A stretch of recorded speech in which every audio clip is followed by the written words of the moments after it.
Now, born to Indian immigrants in England, 42-year-old Rishi Sunak is the third British Prime Minister this year. It marks the most politically unstable period of Britain in generations and asks questions about the internal affairs of a major global power. While the emergence of the former Chancellor of Exchequer, Sunak, tells the story of Britain's rich diversity, its timing also gives an inkling of the current political troubles of the country. Sunak is expected to bring his many economic ideas and ideals to the fore as he faces one of the deepest economic problems in Britain's recent history. He also faces a broken conservative but offers a glimpse of hope and maybe a uniting factor in the tense political period. Amidst the large influx of foreigners from Africa, with Nigeria holding a significant percentage, we will discuss what the emergence of Sunak means to Nigeria and Africans in general, our relations also with the United Kingdom. Let's quickly introduce our guest here. Collins Nweke is Global Affairs Analyst, and he's joining us in the studio, and I'm learning that for the first time. Right. He's here for the first time, and for the past 2 years, we've been on VS. So this is the first time we're getting to meet, having a face-to-face meeting. So, I love this. So I love it more. More so this is happening as it's almost my last week being on the show before Kemini takes full charge. So once again, welcome. Thank you. We should also be thankful to COVID for helping us have another way of communicating during the lockdown to the extent that we didn't quite feel that much. But welcome. Thank you, Sulaiman. Thank you so much for having me. It's a pleasure to meet you. And we're actually at the crossroads. I mean, taking over the end of an era, so to speak, VSA, and the beginning of a new beginning. And it's an honor to be here with you. It's more honorable, because I'm leaving the show for my Ghanaian sister. News Center is a Pan-African station, and the joy here. I'm turning the show like my show. Oh, that's okay. That's okay. But the joy here is that, working with other Africans gives me a sense of how we feel, how we think, how we act, and. She just told me that since I was born on a Tuesday, my Ghanaian name should be Kwabena. Kwabena, Yes. Oh, you seem to know a lot there. Well, I've got quite a few Ghanaian friends. Back in the UK. Yes, and we talk about these things. I will be Kwame. Yes, because you were born on Saturday. Yes. Yeah. Right. Yes. And that's why we want to talk about Africans in the UK in the face of Sunak taking place as Prime Minister for Britain. But let me pick your initial thoughts about what you think about this man with Indian heritage, if you like. Well, the first striking thing, of course, is his age. Sulai and I talked about it a little while ago. Young, dynamic, rose very, very quickly in power. I mean, he was elected for the first time into Parliament, became an MP, Member of Parliament in 2015, got re-elected in 2017, and since then has continued to rise astronomically. The most astronomical of the rise, and I believe the one that set him on the path that he has started walking from today, being the Prime Minister, was taking over from Javid as the Chancellor of the Exchequer, the equivalent of a Minister of Finance. And that's it. His parents are from Africa. Grandparents migrated from India to Africa, had his parents there. His mom was actually born in Tanzania, his father in Kenya.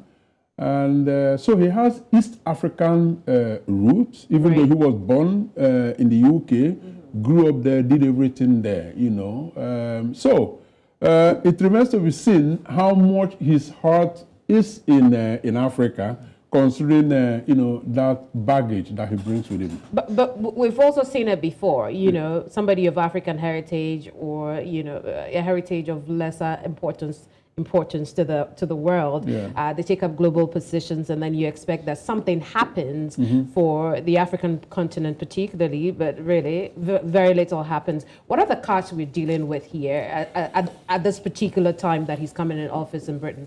Yeah, I think it was good you mentioned that, because in all of these things, expectation management is very, very important. Let's not get our hopes very high here. The guy has got a lot on his table, and I do not know the extent to which Africa is a priority to him at the moment. Number one, he's got to deal with the civil war within the Tory party. Number two, he's got to deal with the economy. There is huge recession. And, he's also got to deal with the immediate issue, which is Putin. Now, all of this put together, well, I do not know how they see some of these things, but China is also, becoming, for them, a bully of the neighborhood.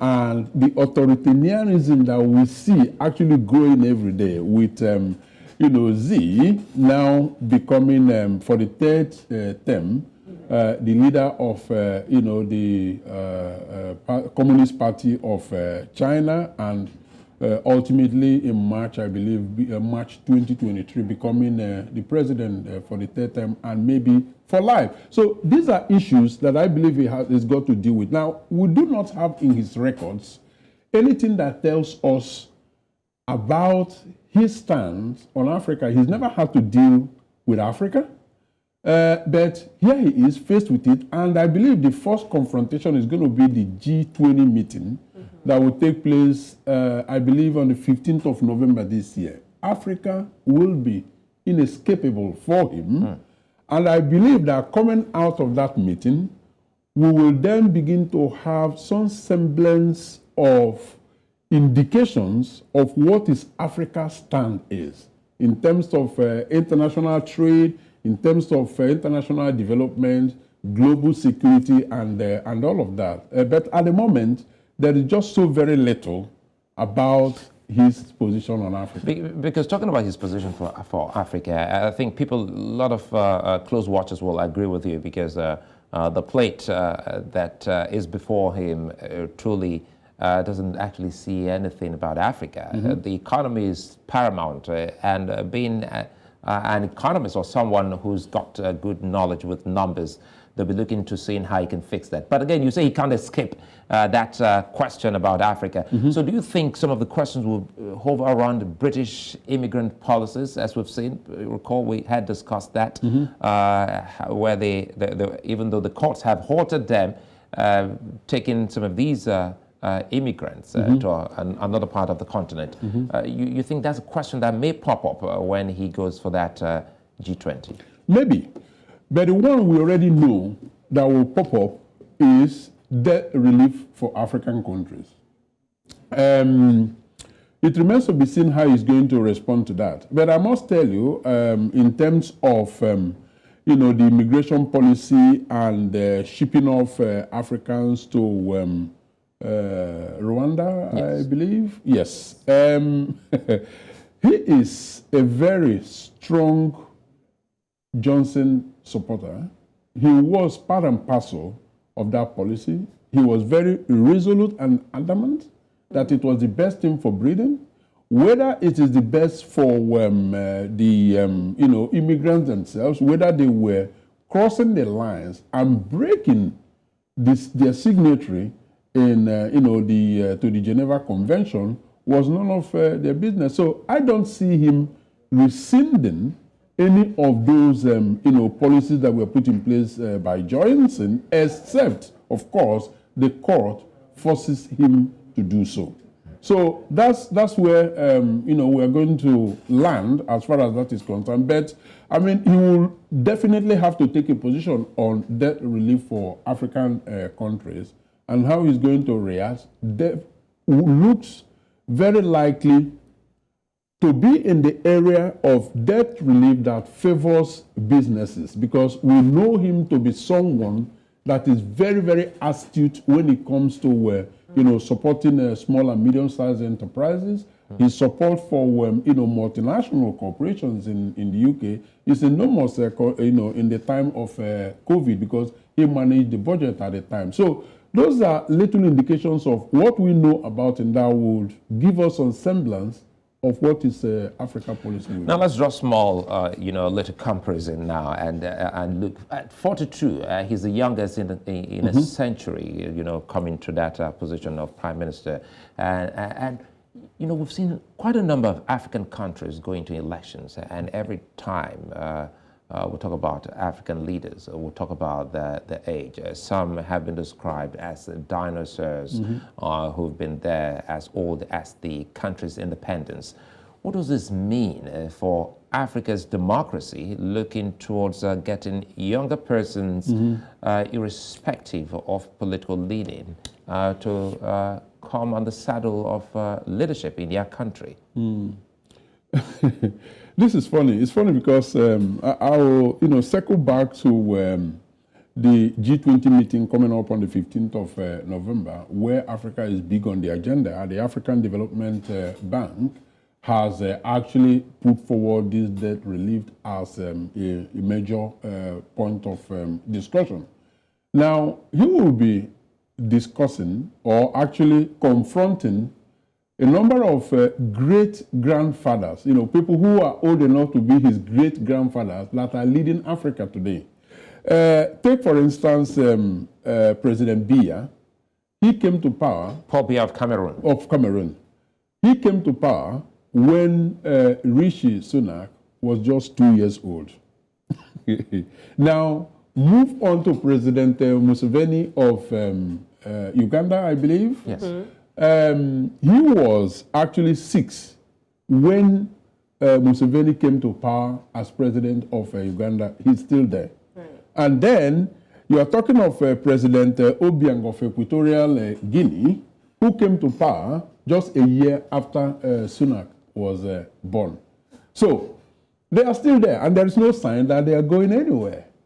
And here we are in Britain, having a 42-year-old, young enough to be their grandsons, leading one of the world's most powerful countries.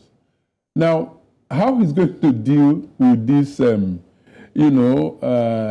very tired old men remains to be seen. But I think he will support businesses and he will support cause, and growing cause, I must add, of young Africans saying that enough of these old, unproductive folks, and we need young people. I think he will support that call. Quickly here, Kemini, just a minute, because we've had conversations around Africans in the diaspora who have taken up leadership positions, elective positions. You're one of the, such African in Belgium. How does this, translate into a form of excitement, encouragement to so many others living in the diaspora that, look, if Sunak can actually get to this, then it's possible that we can soldier on and actually move in that direction? Yeah. It gives a ray of hope that Africans who have worked hard and made their marks, single themselves out as people that could be trusted, that they will get a fair chance. Now, I have to mention this. It is still a very huge battle. There is still a whole lot of discrimination out there. Now, let's even look at the story of Sunak himself. In the leadership contest, the one that Liz Truss won, he won amongst the Tory MPs because he had the highest vote. And everyone was like, that's it, he's going to be the next prime minister. But well, throw it then to the Tory members, the generality of the membership, about 200,000 British people, overnight, Liz Truss, overtook him. Now, okay, They confronted him with this, are we dealing with racism? He said, no, it has nothing to do with racism. She has a story, I have my story. She probably told a better story than myself, but, up across, the British, ethnic minorities, people are saying that it has to do with his ethnicity. The British people are just not ready. But luck finally came to his side because he became prime minister simply because no other candidate had enough votes to withstand him. And so there was no contest, there was a crown. Yeah. So what are his chances of success? We've seen 3 of them this year, he being the 3rd. What are his chances of success? I wish I had a crystal ball to look in and say, but I tell you, he has an uphill battle ahead of him. He's got to deal with the civil war within the Tory party. Secondly, he's got to deal with the recession. But I think there is a whole wind of righteousness blowing behind him and propelling him. And that comes, in my view, from the fact that the vast majority of the Tory MPs actually are on his side. And that is something very, very important. One of the reasons that Liz Truss failed was because she didn't command sufficient, confidence of the Tory MPs, her colleagues. That is something that Sunak enjoys, and one can only hope and expect that will help him to succeed. I want to talk about African-UK relations, particularly relations with Nigeria. Only earlier this year, the Foreign Affairs Committee in Parliament had mentioned how beneficial Nigeria is and could be to Britain's economy, from technology to movies and all that. My question is, with the shambolic situation in 10 Downing Street right now, is Britain, allow me to be prideful, is Britain a worthy partner for Nigeria right now? Nigeria has got to do its comparative analysis to know what it wants out of Britain. I believe that it is not everything that Britain wants that Nigeria should accede to. Nigeria has to think in its own best interest. I think one of the areas that Britain is looking at as the eye Nigeria is the talent, the tech talent coming out of here.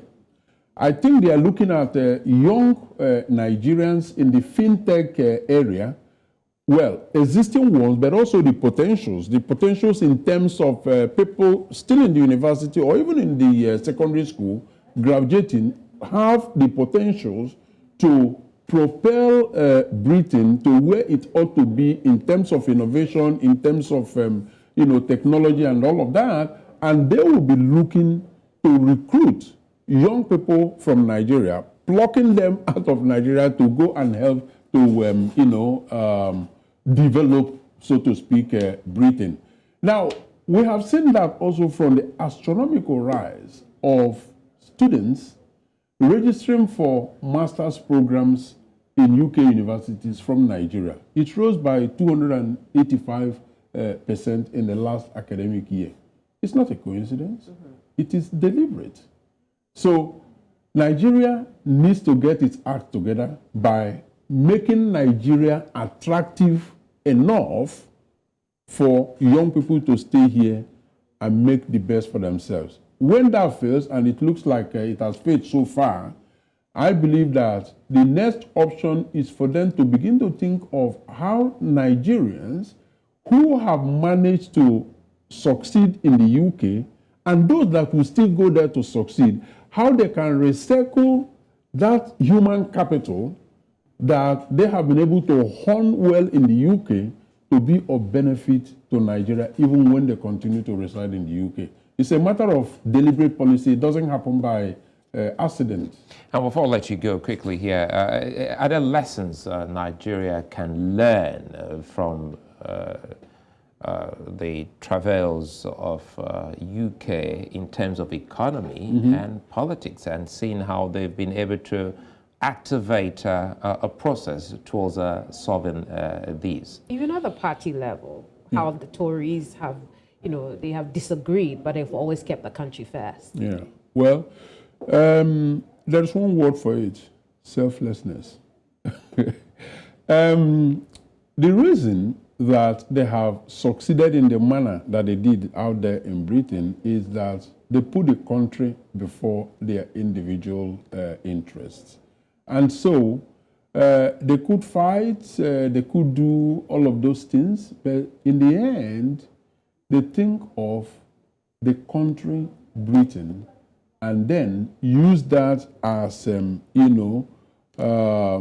the kind of benchmark to benchmark exactly what they are doing. I think if we have more of selfless rather than selfish politicians in Nigeria, we could begin to see those sort of things happening. And then that whole notion of I am in power and I remain in power until death do me part with power, I think they can learn from what Johnson did, but also what Truss did.